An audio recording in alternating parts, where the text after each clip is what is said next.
Alors, dans cette dernière vidéo, nous allons nous intéresser à la torsion. C'est un cas qu'on rencontrera a priori moins, en tout cas où on attend moins de votre part de connaissances de base. Savoir utiliser des formules, pourquoi pas. Bon, on va quand même présenter ce cas de figure. D'abord, petit rappel, le torseur de cohésion dans le cas d'une torsion, aucun effort, d'accord, pas d'effort normal, pas d'effort tranchant. Par contre, un moment de torsion, donc suivant la fibre neutre de notre poutre. On tend à tourner comme ça autour de la fibre neutre de la poutre, et donc c'est ce qu'on appelle le moment de torsion. On va devoir faire des hypothèses complémentaires pour étudier la torsion. On va devoir étudier des poutres droites à section circulaire seulement, et donc seulement des cylindres de révolution à base circulaire. Parce qu'on ne peut pas, les autres cas de figure sont plus complexes, vous imaginez bien que comme on tord la poutre, s'il y a des zones, par exemple les angles, ne vont pas se comporter de manière tout à fait homogène dans les autres cas de figure. On va intégrer une nouvelle notion qui est le module d'élasticité transversale. On l'appellera plutôt le module de Coulomb, grand G. Alors rappelez-vous, grand G. Attention à ne pas confondre avec évidemment le centre des masses d'une section ou le centre d'inertie. Et on a G qui est égal à quoi? Qui est égal à E, le module Young, divisé par 2 facteurs de 1 plus nu, le coefficient de Poisson.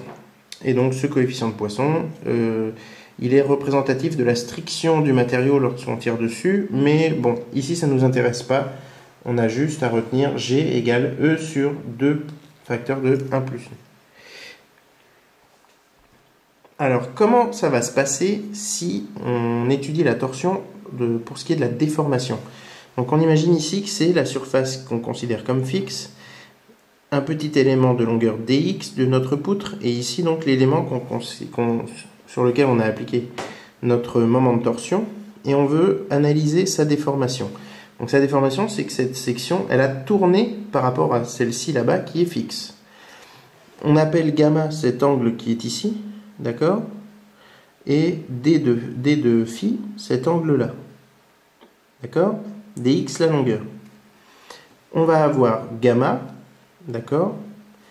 Gamma, ça va être égal à quoi? Ça va être égal à... On va avoir gamma qui est égal à R, le rayon considéré, d'accord? Le rayon auquel je considère mon petit gamma, qui va être égal à R fois d de phi. Donc R fois d phi, ça me donne cette petite longueur-là, mais divisé par dx pour réobtenir cet angle-là, d'accord? CF, le torseur des petits déplacements. Bref.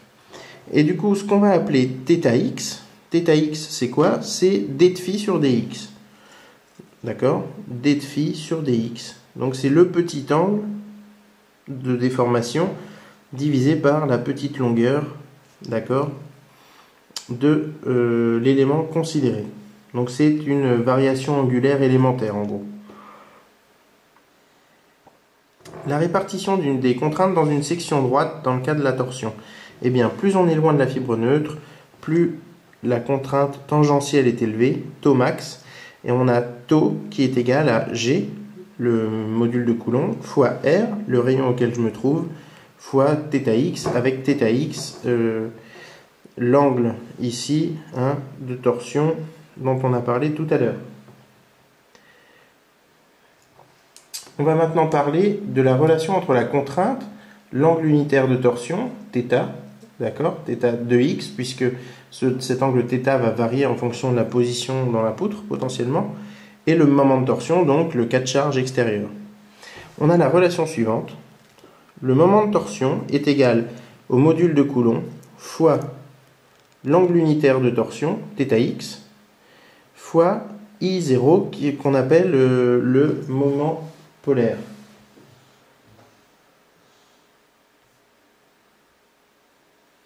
D'accord? Moment quadratique polaire qui nous permet de quantifier la rigidité de la poutre face à la torsion. D'accord? Donc la manière dont elle va s'opposer à la torsion. On obtient au final la relation suivante, donc, que la contrainte max tangentielle taux max est égale au moment de torsion divisé par le moment polaire fois R max, d'accord? Donc fois le rayon max de ma section, le rayon extérieur le plus loin, et on obtient l'angle total de torsion c'est-à-dire phi L, donc phi à l'extrémité de ma poutre, moins phi 0, c'est-à-dire phi à l'origine de ma poutre, qui est censé être égal à 0 du coup. Eh bien, on va obtenir θ fois L, l'angle unitaire fois la longueur de poutre. En gros, c'est juste qu'on considère que plus on est loin de la partie considérée comme fixe, plus on a eu un angle important, puisque plus la section s'est déplacée comme ça par rapport à la première. D'accord? Du coup, l'angle parcouru est plus élevé. Avec du coup θ.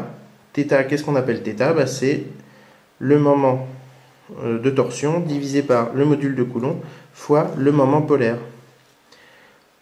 Ok? Et donc ça, ce sont des résultats qu'on peut redémontrer à partir de l'ensemble des formules précédentes. D'accord? Puisque on retrouve ici θ égale mt sur GIO. C'est ce qu'on avait ici. Voilà, c'est tout ce que vous avez à voir sur la torsion, sachant que c'est plus une sensibilisation. Et je le répète, on n'a pas nécessairement à connaître toutes ces formules. Éventuellement, concentrez-vous plutôt sur ce profil de répartition des contraintes, d'accord? Pour pouvoir expliquer pourquoi il faut regarder la contrainte, par exemple, à l'extérieur d'un cylindre. Voilà, c'est tout.